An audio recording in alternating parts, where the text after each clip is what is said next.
Jadi ada bagiannya Kristus, dia membebaskan roh kita, tetapi Kristus juga minta supaya manusia itu mengambil bagian dengan mengerjakan keselamatannya. Nah, kemerdekaan jiwa orang percaya ditempuh dengan cara bagaimana? Saya bacakan Yakobus 1 ayat 21-22. Ya, shalom Bapak Ibu Saudara. Apa kabarnya? Saya harap baik ya. Minta tolong slide-nya. Kita mau baca, minta tolong ditampilkan Yohanes 8 mulai ayat yang ke-30 teman-teman. Yohanes 8 ayatnya yang ke-30. Bapak Ibu kalau sudah ketemu kita baca bersama-sama yuk. Yang pertama saya, nanti yang ayat yang kedua Bapak Ibu Saudara. Ayat yang berikutnya nanti saya lagi, yang berikutnya lagi Bapak Ibu Saudara lagi ya. Judul perikopnya kebenaran yang memerdekakan. Setelah Yesus mengatakan semuanya itu, banyak orang percaya kepadanya. Bapak Ibu Saudara silakan ayat 31.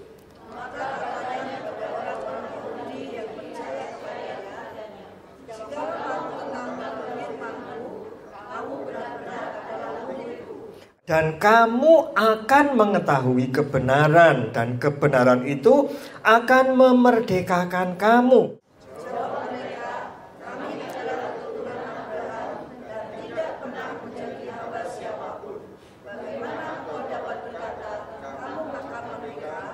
Kata Yesus kepada mereka, aku berkata kepadamu, sesungguhnya setiap orang yang berbuat dosa adalah hamba dosa.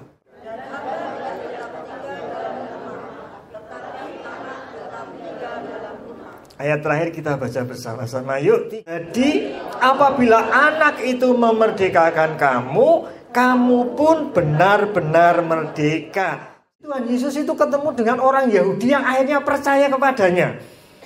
Kita baca tadi kata-kata dialog antara Tuhan Yesus dan orang Yahudi ini ternyata ada miss.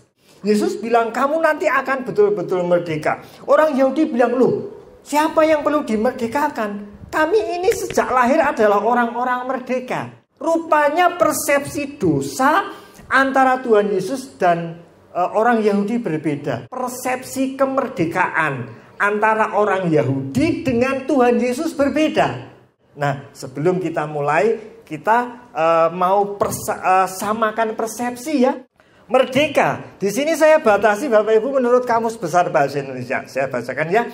Apa sih yang dimaksud dengan merdeka adalah bebas dari perhambaan, bebas dari penjajahan. Ya, yang kedua tidak terkena atau lepas dari tuntutan. Bangsa Indonesia penjajahnya bangsa Belanda. Tapi kalau orang percaya yang menjajah adalah kuasa dosa. Ketika kita percaya Yesus, kita itu sudah tidak dijajah oleh yang namanya kuasa dosa. Definisi yang kedua, tidak terkena atau lepas dari tuntutan. Orang yang berdosa, yang dikuasai oleh kuasa dosa, tuntutannya apa? Mati. Secara jasmani mati, nanti setelah meninggal pun, setelah mati pun nanti harus menghadapi tuntutan alam maut. Nah, ketika kita dimerdekakan, kita lepas dari tuntutan hukuman kekal itu. Sampai sini Bapak Ibu, persepsinya sama dengan saya ya. Lanjutnya, Tuhan katakan yang berbuat dosa adalah hamba dosa. Sekarang kita samakan persepsi kita ya. Dosa itu seperti apa? Karena perjanjian baru ditulis dengan bahasa Yunani, dosa ini juga berasal dari dua kata Yunani. Yang pertama Bapak Ibu bisa lihat adikia. Adikia adalah perbuatan-perbuatan yang melawan hukum. Saya simpulkan begitu saja. Berbuat salah menurut hukum dunia.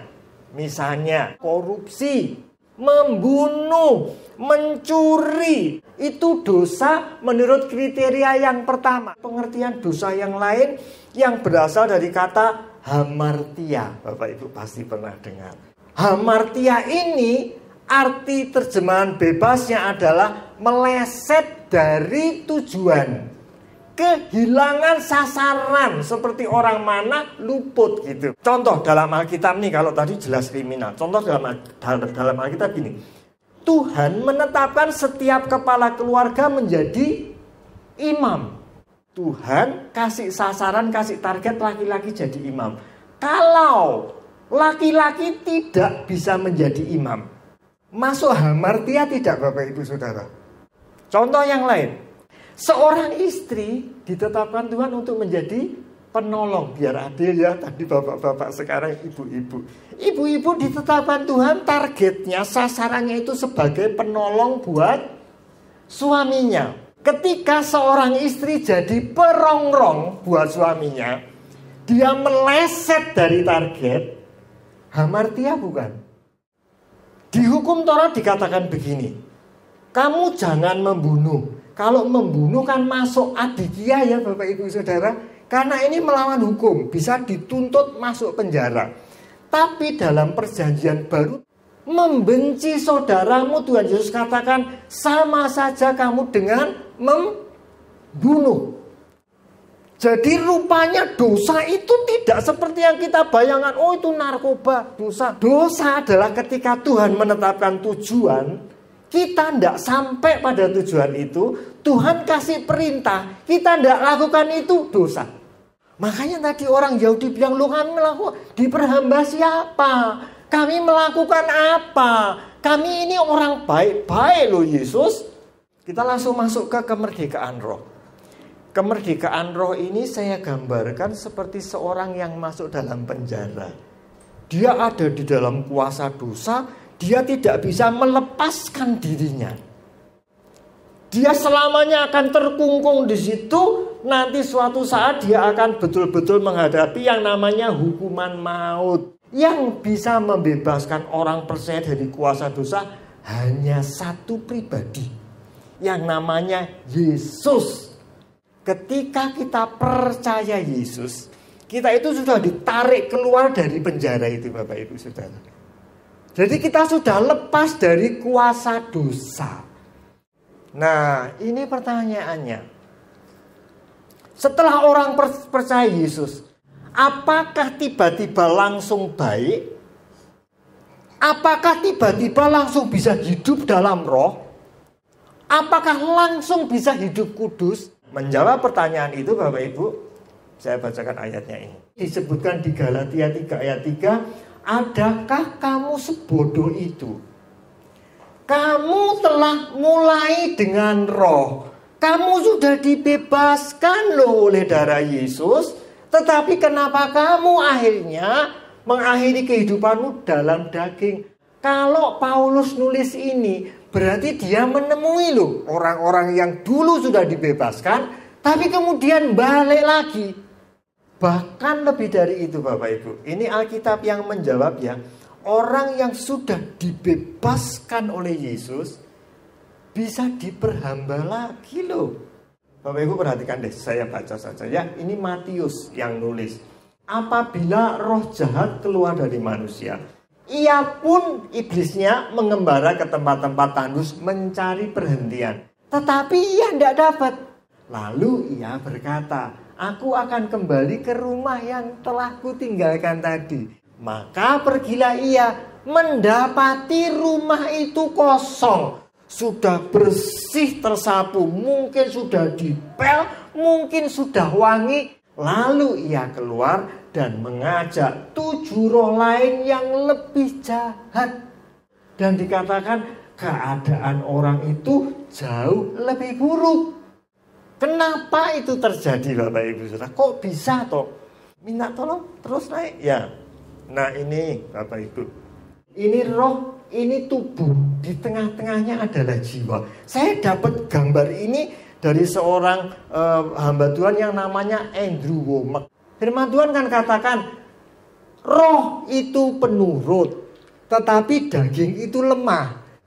Paulus bilang, aku melakukan apa yang tidak aku kehendaki. Ketika kita terima Yesus, roh kita ini sudah dibebaskan dari kuasa dosa. Tapi masih ada jiwa di tengah-tengah ini. Jiwa ini isinya pikiran, perasaan, dan kehendak bebas. Inilah yang dikatakan sebagai medan pertempuran. Kalau kita menang di jiwa, pikiran kita menang, perasaan kita menang, kehendak kita menang, maka kita menang. Bisa hidup di dalam roh. Ya, Bapak Ibu sampai sini bisa mengerti ya. Ada kehendak bebas yang belum dibebaskan. Pertanyaannya, lalu gimana cara membebaskan jiwa Bapak Ibu Saudara? Filipi 2 ayat 12.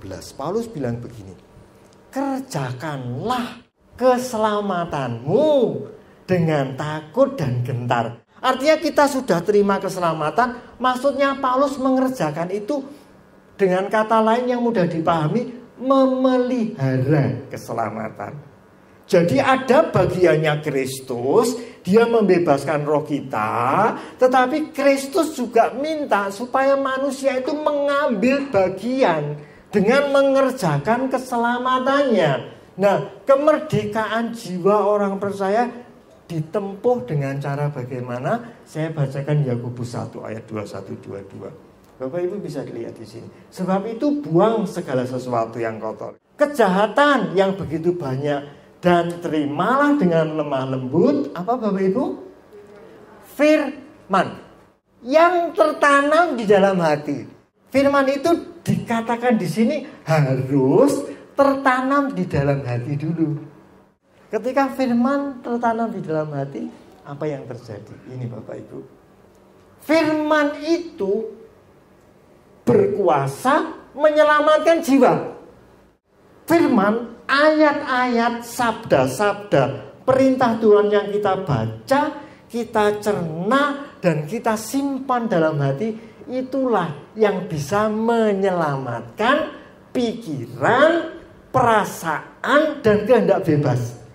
Terus di sini dikatakan lagi, ditegaskan lagi, hendaklah kamu menjadi pelaku firman. Ketika kita mendengar firman Tuhan, kita simpan dalam hati, nanti ada kesempatan untuk melakukannya, kita melangkah melakukan firman Tuhan, pasti nanti kuasa firman itu menolong kita untuk hidup di dalam roh. Sampai di sini Bapak Ibu saya harap paham ya. Saya minta Roh Kudus tolong kasih supaya jemaat mengerti kebenaran ini. Ini yang terakhir Bapak Ibu Saudara. Saya tidak panjang-panjang. Kalau orang percaya sudah berjalan, mencoba berjalan di dalam reanya Tuhan, kemudian dia jatuh dosa lagi. Saya katakan jatuh loh ya, bukan menikmati dosa loh ya Bapak Ibu Saudara, beda ya. Lalu bagaimana? Alkitab mencatat ada kabar baik buat Bapak Ibu Saudara yang mungkin saat ini jatuh dosa. Bapak Ibu bisa baca di sini. Anak-anakku, hari ini kutuliskan kepadamu supaya kamu jangan berbuat dosa. Nasihat Yohanes, jangan berbuat dosa. Namun, jika seorang berbuat dosa, perhatikan ini. Kita mempunyai seorang pengantara kepada Bapa. Kita punya yang namanya Yesus Kristus. Dia itu adil, Bapak Ibu Saudara. Dia adalah pendamaian untuk semua dosa kita. Dikatakan di sini, bukan untuk dosa kita saja, tetapi dosa untuk seluruh dunia.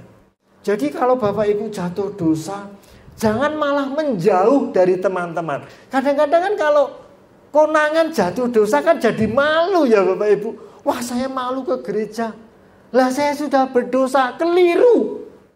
Ketika Bapak Ibu jatuh dalam dosa, malah sebaiknya harus mendekat lagi kepada Tuhan. Mendekat lagi kepada komunitas. Saya percaya kok kalau ada yang jatuh dosa, pasti teman-teman bisa merangkul kembali, bisa mengampuni kembali. Ada satu nasihat, Bapak Ibu, ini bukan dari Alkitab ya, tadi dari Alkitab. Ini saya ambilkan contoh dari luar. Di zaman dinasti Qin Bapak Ibu, ada seorang jenderal, namanya saya lupa, agak susah. Jenderal ini kalau perang itu kalah terus. Suatu ketika rajanya memanggil jenderal ini. Nah jenderalnya ini kan bingung mau kasih laporan. Tidak ada prestasinya. Setiap kali perang dia kalah. Tapi untungnya jenderal ini seorang sastrawan. Dia mikir-mikir. Akhirnya dia punya ide. Oh, saya tidak boleh nulis laporan. Saya perang, lalu saya kalah terus. Dibalik Bapak Ibu Saudara. Laporannya ditulis begini. Kalau saya kalah, saya akan perang lagi. Kalau saya mengalami kekalahan, saya tidak menyerah, tapi saya terus maju untuk perang lagi. Saya mau ngajak Bapak Ibu ambil prinsip yang dibawa jenderal ini. Kalau Bapak Ibu kalah, bangkit kembali menuju kepada kekudusan hidup.